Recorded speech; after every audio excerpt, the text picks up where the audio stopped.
Hello folks, I'm Alex, this is Alex Unabridged, and these are 10 non-fiction science books that I'd like to read in 2025.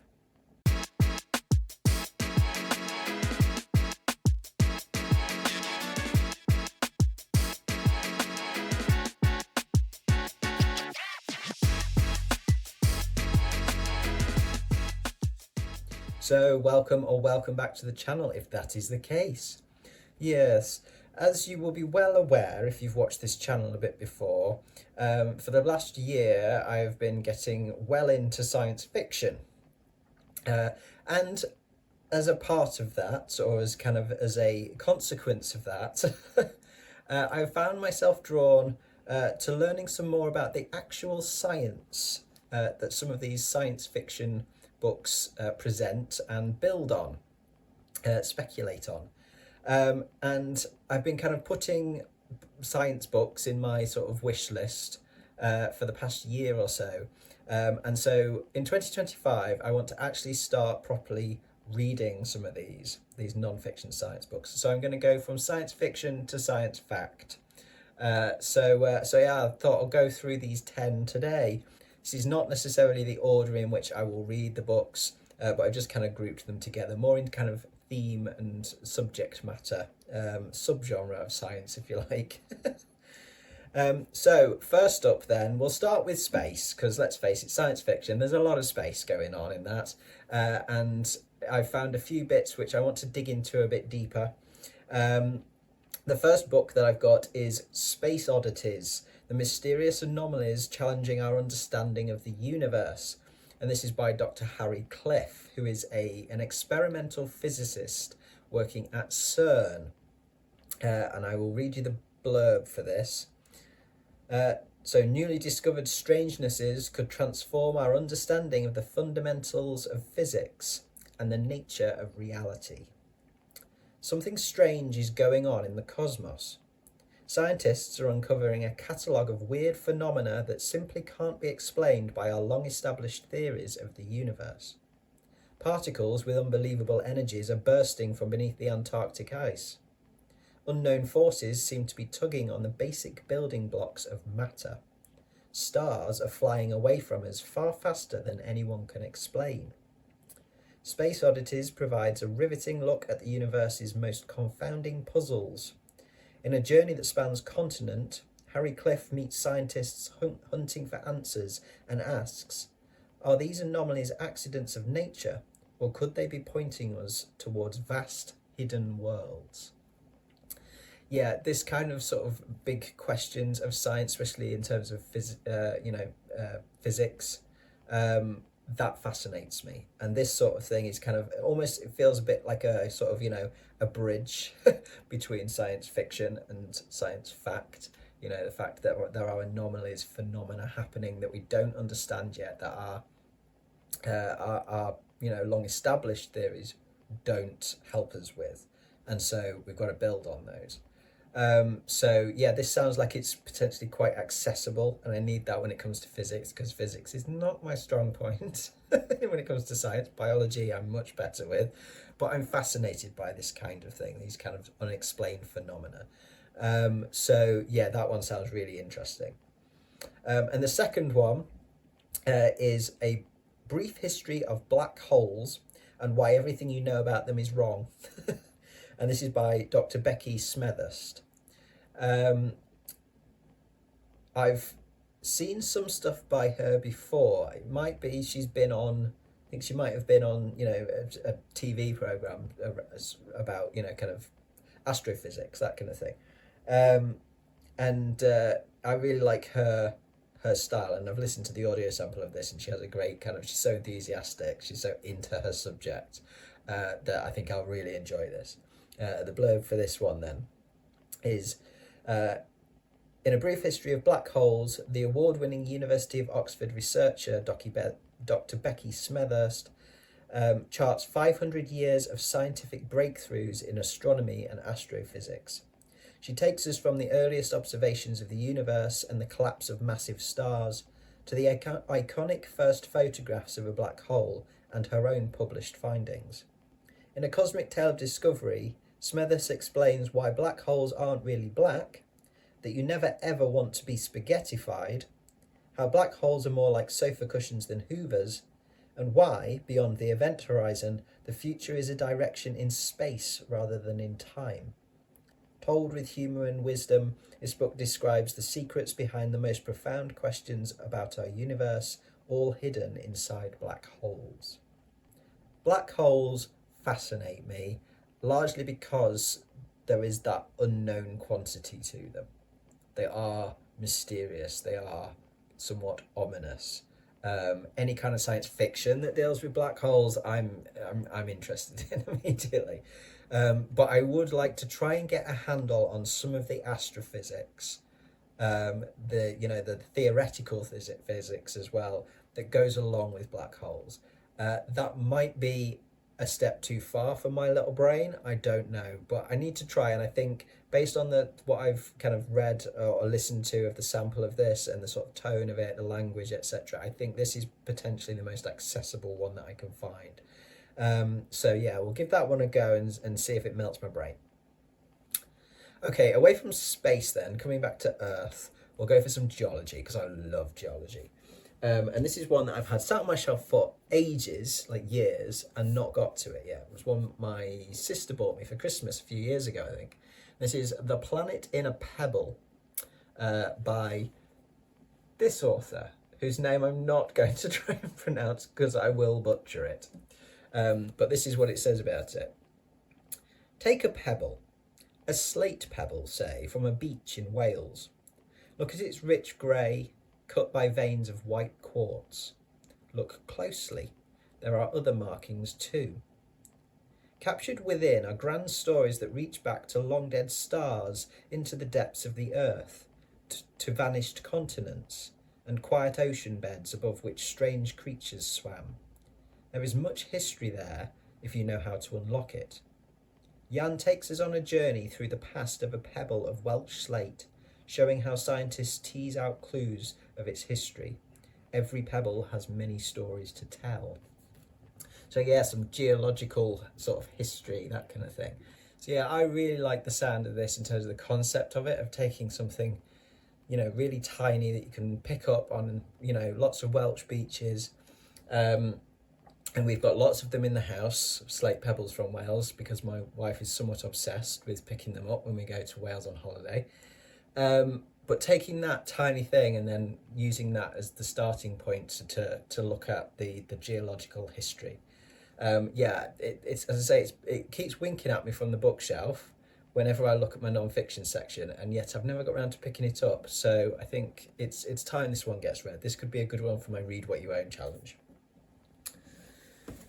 Okay, next up then, we're sticking with the geology for a minute, and going bigger, much bigger than a pebble, and that's with supervolcanoes, what they reveal about Earth and the worlds beyond, by Robin George Andrews. This is one that I saw on the Audible Plus catalogue ages ago, and it's been on my wish list ever since. So the blurb for this one then is: volcanoes are capable of acts of pyrotechnical prowess verging on magic. They spout black magma more fluid than water, create shimmering cities of glass at the bottom of the ocean and frozen lakes of lava on the moon, and can even tip entire planets over. Despite their reputation for destruction, volcanoes are inseparable from the creation of our planet. This book revels in the incomparable power of volcanic eruptions, past and present, earthbound and otherwise, and explores how these eruptions reveal secrets about the worlds to which they belong. Science journalist and volcanologist Robin George Andrews describes the stunning ways in which volcanoes can sculpt the sea, land, and sky, and even influence the machinery that makes or breaks the existence of life. Yeah, volcanoes are another thing that I'm fascinated by, but I don't know a huge amount of sort of what this book is talking about in terms of sort of the creation of land, sea, etc., that kind of thing. The sort of the natural history and the sort of the deep time sort of geology type stuff. I know about the science of, how a volcano works, the eruptions, that kind of thing. But this sounds really interesting and accessible. and I've got access to it for free on, or at least included in my subscription on Audible Plus. So I'll give that one a go. Okay, next up, one that I bought very recently with some Christmas vouchers, and we're into sort of natural history and evolution, that kind of thing, and that's Other Lands, A World in the Making by Thomas Halliday.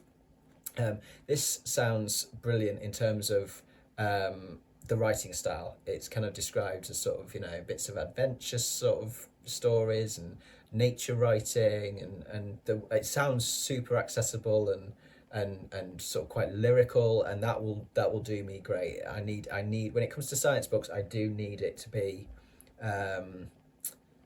not too sciencey, if you like. I do need a certain amount of sort of, not poetry necessarily, but a certain groundedness, down to earthness with the prose of something, just to keep me kind of on track with it, really. And this has got plenty of maps and just drawings, things like that in it as well. And Halliday kind of works back through time in this, starting with the thaw of the Pleistocene, and then working his way back in time. But yeah, really looking forward to reading this. Had some great recommendations for this one. So a bit of natural history and evolution, that kind of thing. Okay, next up then, we're going to the sea and into some animal biology, and most of the rest of this list is animal biology in some form. So the first one is The Extreme Life of the Sea by Anthony R. Palumbi and Stephen R. Palumbi. And this says it takes readers to the absolute limits of the ocean world, the fastest and the deepest, the hottest and the oldest creatures of the oceans. It dives into the icy Arctic and boiling hydrothermal vents, and exposes the eternal darkness of the deepest undersea trenches to show how marine life thrives against all odds. The book brings to life the sea's most extreme species and tells their stories as characters in the drama of the oceans. It shows you the world's oldest living species. It describes how flying fish strain to escape their predators, how predatory deep sea fish use red searchlights only they can see to find and attack food, and how, at the end of her life, a mother octopus dedicates herself to raising her batch of young. Wide-ranging and highly accessible, it also shows you how ocean adaptations can inspire innovative commercial products, such as fan blades modelled on the flippers of humpback whales, and how future extremes created by human changes to the oceans might push some of these species over the edge.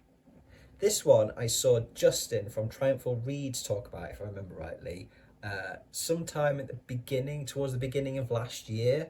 And this sounds brilliant. I really like the sound of this. As much as I have quite the fear of deep ocean, and certainly creatures in the deep ocean in terms of the looks of them, I'm fascinated by it as well. So I think, to read a book about it is fine because I'm not going to have the images, and I'll probably have it on audio as well, if possible, and then I won't have to worry about any kind of drawings or photos in the books either. But yeah, I really like the sound of that one. Time to do a bit of deep sea diving in book form. Okay, the next one then is Sentient, What Animals Reveal About Our Senses by Jackie Higgins. And this says it assembles a menagerie of zoological creatures to understand what it means to be human. Through their eyes, ears, skins, tongues and noses, the furred, finned and feathered reveal how we sense and make sense of the world, as well as the untold scientific revolution stirring in the field of human perception. The harlequin mantis shrimp can throw a punch that can fracture aquarium walls, but more importantly, it has the ability to see a vast range of colours. The ears of the great grey owl have such unparalleled range and sensitivity that they can hear 20 decibels lower than the human ear. The star-nosed mole barely fills a human hand, seldom ventures above ground, and poses little threat unless you're an earthworm, but its miraculous nose allows it to catch those worms at astonishing speed, as little as 120 milliseconds. Here too we meet the four-eyed spookfish and its dark vision, the vampire bat and its remarkable powers of touch, the bloodhound and its hundreds of millions of scent receptors, as well as the bar-tailed godwit, the common octopus, giant peacocks, cheetahs, and golden orb-weaving spiders. Each of these extraordinary creatures illustrates the sensory powers that lie dormant within us. Yeah, I really like the sound of this. Just anything that covers lots of animals and all the like bonkers like abilities that they have in terms of senses and their biology and stuff like that. The way that they operate so differently and sense the world and exist in the world. That, yeah, I'm in. I'm absolutely in for that. That's something, certainly reading fiction from people like Adrian Tchaikovsky has really got me interested in, is creatures and the evolution of other life forms, things like that. His work is often got quite a lot of evolution and zoology in it. His degree is in zoology, I think. And yeah, he's really kind of got me fascinated at looking at all of the other sorts of life on Earth, and how it lives, how it exists, how it operates, that kind of thing. So yeah, that one's very, very intriguing to me. Okay, next up, we've got one that I bought my buddy Troy for Christmas because I saw it and I thought, well, that looks brilliant, and also that looks like the sort of thing that he will definitely get a kick out of. And that is Bitch, A Revolutionary Guide to Sex, Evolution, and the Female Animal by Lucy Cook. And this says, what does it mean to be female? Mother, carer, the weaker sex? Think again. In the last few decades, a revolution has been brewing in zoology and evolutionary biology. Lucy Cook introduces us to a riotous cast of animals and the scientists studying them that are redefining the female of the species. Meet the female lemurs of Madagascar, our ancient primate cousins that dominate the males of their species physically and politically. Or the female albatross couples hooking up together to raise their chicks in Hawaii. Or the meerkat mothers of the Kalahari Desert, the most murderous mammals on the planet. The bitches in Bitch overturn outdated binary expectations of bodies, brains, biology, and behaviour. So yeah, that sounds brilliant and potentially really funny. And Lucy Cook, I really like. She's done work for the BBC on science programmes, things like that, and she's excellent. So yeah, I think that should be a good, fun, and very informative read. Okay, next up is speaking of Troy, I got him Bitch for Christmas. He got me this. Arachnophobe warning, look away now. This is Eight-Legged Wonders, The Surprising Lives of Spiders by James O'Hanlon. This looks brilliant. This looks really good fun. Troy says this is a really good fun spider book. And this is exactly what you think. I think in terms of, it's some great accessible, amusing and informative writing on spiders, and I do love spiders and I want to know more about spiders. Definitely Children of Time has influenced my interest in spiders, but I did find them fascinating before. And yeah, so that this one will probably get read first, to be honest. This will probably get read this month. So yeah, Eight-Legged Wonders. Okay, you can look again now if you looked away there. And speaking of phobias, my final book on the list is one that's dealing a little bit with my own fear of sharks. And this one is The Secret History of Sharks, The Rise of the Ocean's Most Fearsome Predator by John Long. And the blurb for this says, from ancient megalodons to fearsome great whites, this book tells the complete, untold story of how sharks emerged as Earth's ultimate survivors. Sharks have been fighting for their lives for 500 million years and today are under dire threat. They are the longest surviving vertebrate on Earth, outlasting multiple mass extinction events that decimated life on the planet. But how did they thrive for so long? By developing superpower-like abilities that allowed them to ascend to the top of the oceanic food chain. Long introduces an enormous range of astonishing organisms. A 30-foot-long shark with a deadly saw blade of jagged teeth protruding from its lower jaws, and bizarre sharks fossilised whilst in their mating ritual. The book brings insights into the threats to sharks today, how they can contribute to medical advances, and the lessons they can teach us about our own survival. I kind of feel like I should read this one. I really do need to, like, you know, give sharks a chance. And I've got this on audiobook, and so I don't have to look at a sharky cover or anything like that. So hopefully reading some science facts and some history on sharks might help me warm to them a little bit. So there we go. That's my 10. That's my 10 science books, non-fiction science books that I would really like to get through this year, in addition to all of my science fiction. And I'm sure others will enter my wish list at some point as I read more science fiction and rabbit hole my way through my reading. But yeah, that'll do from me today.